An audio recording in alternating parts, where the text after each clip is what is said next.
In this story, the good guys win and come back from the brink of extinction. Nightly news begins now. From NBC News World Headquarters in New York, this is NBC Nightly News with Brian Williams.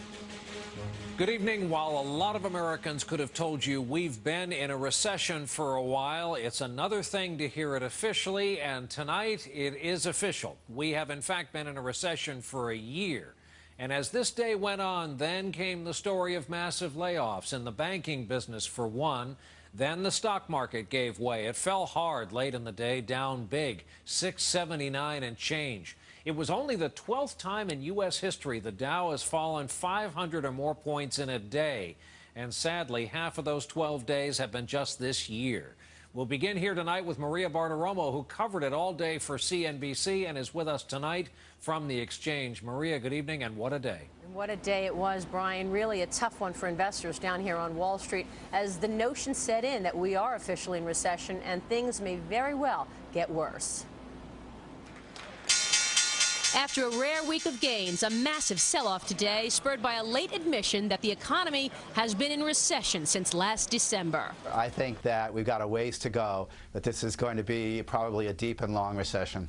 In another sign that the economic downturn continues, J.P. Morgan Chase announcing today it is laying off 9,200 Washington Mutual employees as the two banks merge operations. What am I going to do now? Look for a new job. You know, I get paid through the end of January. Even good news about Black Friday sales wasn't enough to cheer Wall Street. According to a survey by the National Retail Federation, 172 million people shopped this holiday weekend, up 17% from last year.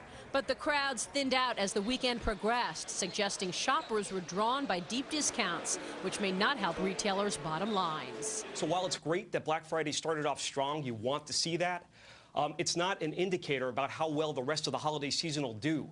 Some analysts say all this puts more pressure on Congress and President-elect Barack Obama to act quickly on a stimulus package to get the economy moving again.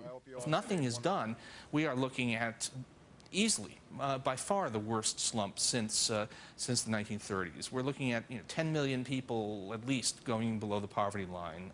This is nightmarish.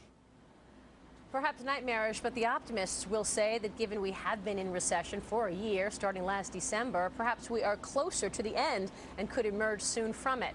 Having said that, this is not a typical recession because this recession started even before the financial system broke down, months before the Bear Stearns collapse, which was the beginning of it. So that makes it that much tougher, Brian, to figure out when, in fact, the U.S. will emerge from it. Back to you. But I love the attempt at optimism. Maria Bartiromo at the exchange for us tonight. Maria, thanks. And now we turn to the transition underway. While President-elect Barack Obama always intended to name his national security team after this past Thanksgiving break, the terrorist attacks in India came along as a deadly reminder of the deadly serious business ahead. And so this morning in Chicago, the president-elect unveiled his team. Among them, a Bush cabinet member, a four-star Marine general, and a high-profile former rival of his. NBC's Savannah Guthrie is with us from Chicago tonight. Savannah, good evening. Good evening to you, Brian. In naming this team, Obama went for pragmatism over ideology, and it's clear that he has decided to have a team that will emphasize not just American military might, but also a return to diplomacy as a way to solve America's and the world's problems. With the naming of his national security team, Obama hopes one part of his foreign policy agenda is already in place, restoring America's image abroad. I am confident that this team is what we need to make a new beginning for American national security. A team of heavyweights led by Hillary Clinton as Secretary of State. Mr. President-elect, I am proud to join you on what will be a difficult and exciting adventure in this new century. With the nation in two wars, current Defense Secretary Robert Gates agreed to stay on out of obligation to U.S. troops. I must do my duty as they do theirs. How could I do otherwise? For National Security Advisor, Obama picked retired General James Jones, Eric Holder for Attorney General, Arizona Governor Janet Napolitano at Homeland Security, and Susan Rice as UN Ambassador. I assembled this team because I'm a strong believer in strong personalities and strong opinions. Obama resisted suggestions those big personalities would be hard to handle.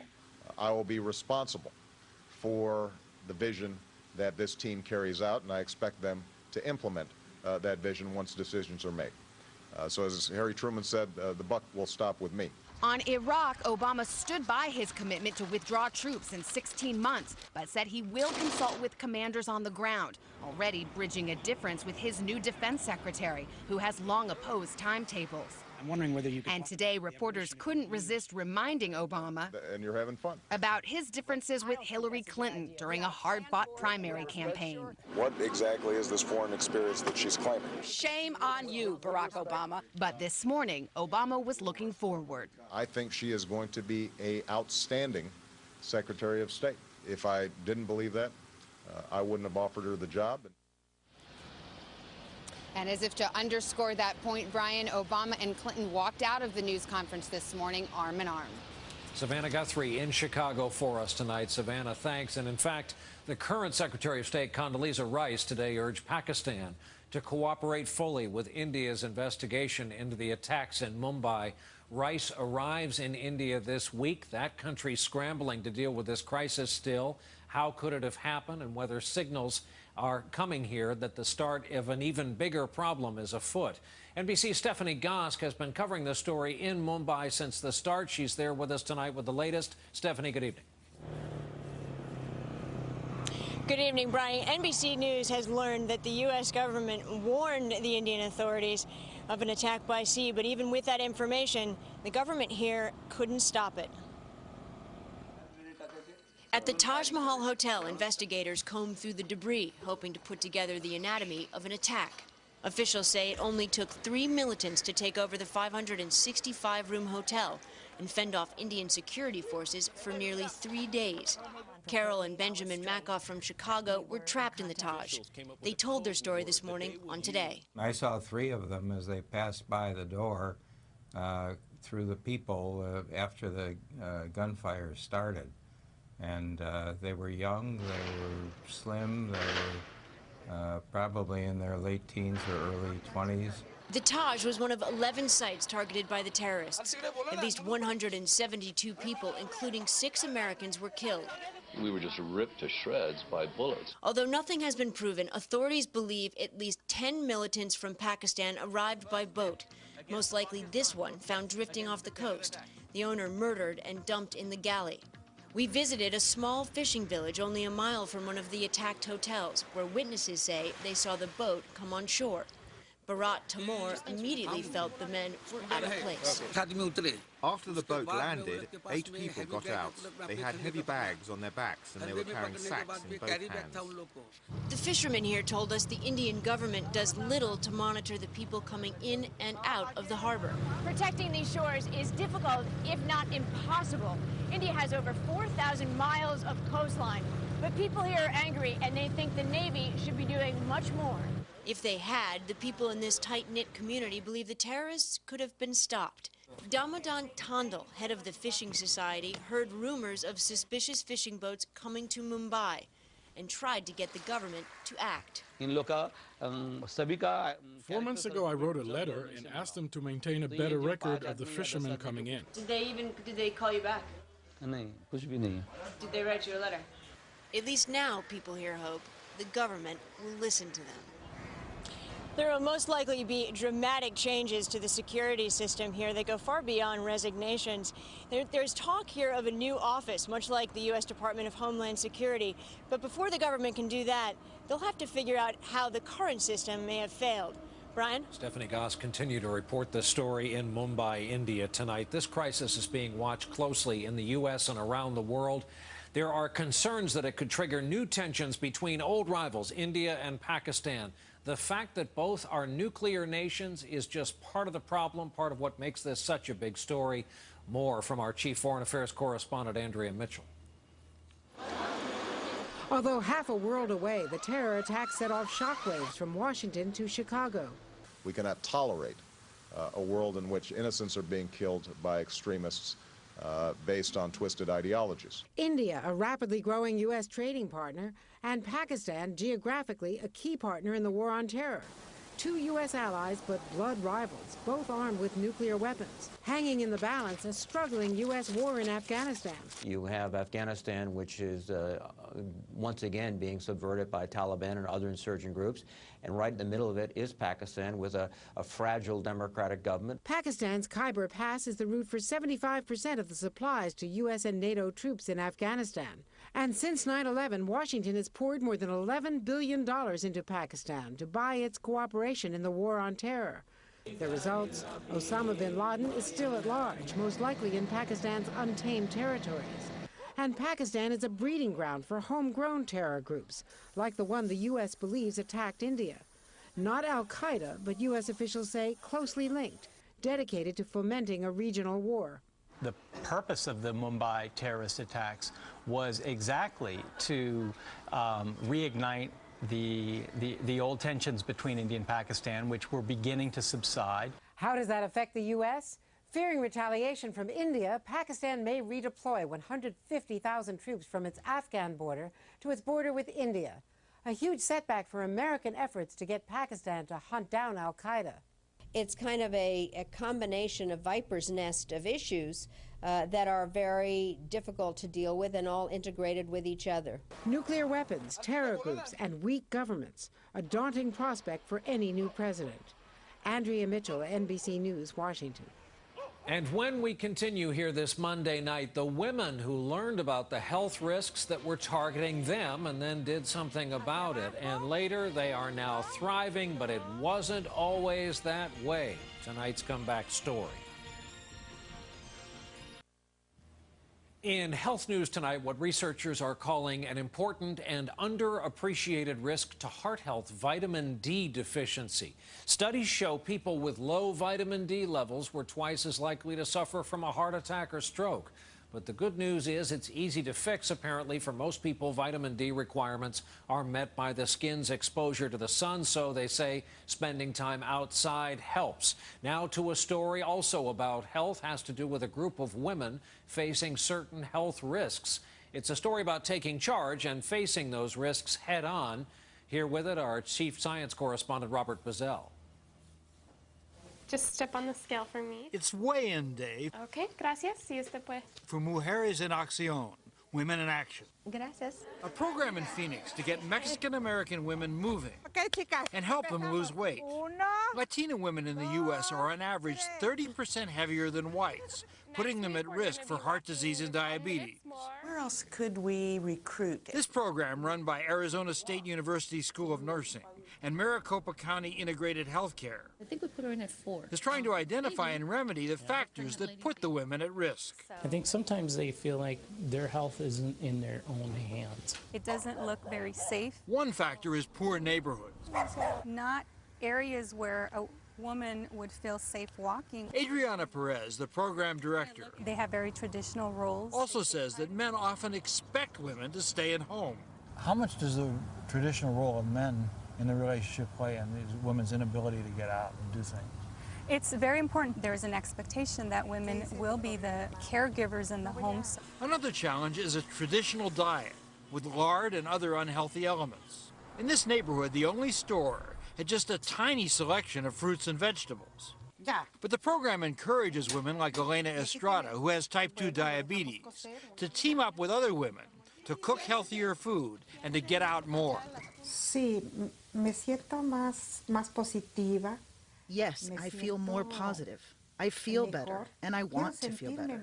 Others tell their stories through pictures, self-portraits of the safe places they've discovered to exercise, the friends who help them, and the reasons, most of them in the form of family, why they want to get fit. And for these women, the path to wellness can be as simple as walking and dancing, as long as they're doing it together. Robert Bazell, NBC News, Phoenix. And when we continue here in just a moment, what Sarah Palin is doing back on the campaign trail. We're back now with NBC News In Depth. Tomorrow, the big three Detroit automakers will formally submit their plan to Congress detailing what they would do with the $25 billion federal bailout they're asking for.